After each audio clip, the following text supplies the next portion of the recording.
ధాన్యం కొనుగోలులో ప్రభుత్వ నిర్లక్ష్యాన్ని నిరసిస్తూ తెలంగాణ రక్షణ సేన అధ్యక్షురాలు కల్వకుంట్ల కవిత సచివాలయం ముందు ధర్నా చేశారు.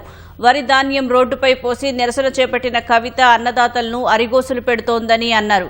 తెలంగాణ రైతుల గోసా ముఖ్యమంత్రికి ప్రభుత్వానికి తెలియాలని సచివాలయం ముందు ధర్నా చేపట్టినట్లు తెలిపారు. రాష్ట్రంలోని అన్ని ప్రాంతాల్లో కల్లాల్లో ఉన్న వడ్లతో పాటు మొక్కజొన్న, జొన్న, పొద్దుతిరుగుడు పంటను వెంటనే కొనుగోలు చేపట్టాలని కవిత డిమాండ్ చేశారు. ఆందోళన చేపట్టిన కవిత, టీఆర్ఎస్ శ్రేణులను పోలీసులు అరెస్టు చేశారు. వడ్లు కొనకుండా రైతులు కల్లాలలో ప్రాణాలు విడుస్తున్న పరిస్థితి, కొన్నకాడ కూడా ఘోరంగా తరుగుదీసి కొనుగోలు కేంద్రాల్లో అవినీతి, కొనుగోలు కేంద్రాల్లో తరుగుదీయడం, రైస్ మిల్లర్ల దగ్గర ప్రభుత్వం కుమ్మక్కై అక్కడ కూడా తరుగుదీయడం, మొత్తం రాష్ట్ర వ్యాప్తంగా కూడా భయంకరమైన పరిస్థితి ఉంది. కొంటామన్నటువంటి వడ్లు కొననటువంటి పరిస్థితి ఉంది, జొన్నలు కొననటువంటి పరిస్థితి ఉంది, పొద్దుతిరుగుడు రైతులకు అన్యాయం జరుగుతున్న పరిస్థితి ఉంది. ఎక్కడా కూడా ఈ రాష్ట్రంలో రైతులంటే కనీస మర్యాద గౌరవం లేనటువంటి పరిస్థితి ఉంది.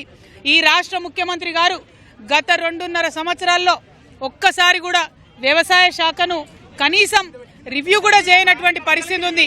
మరి అటువంటి పరిస్థితులలో ఈ రాష్ట్రంలో రైతులకు కలెక్టర్లు అన్యాయం చేస్తూ ఉన్నారు. ఎక్కడికక్కడ కలెక్టర్లు మౌఖికంగా ఆదేశాలు ఇచ్చారు.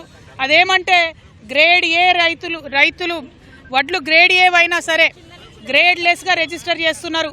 ఏదైతే సన్న బియ్యానికి బోనస్ ఇచ్చినామని చెప్పిండ్రో వాటిని ఎగబెట్టేటటువంటి ప్రయత్నంలో భాగంగానే ఇవి చేయడం జరుగుతూ ఉంది.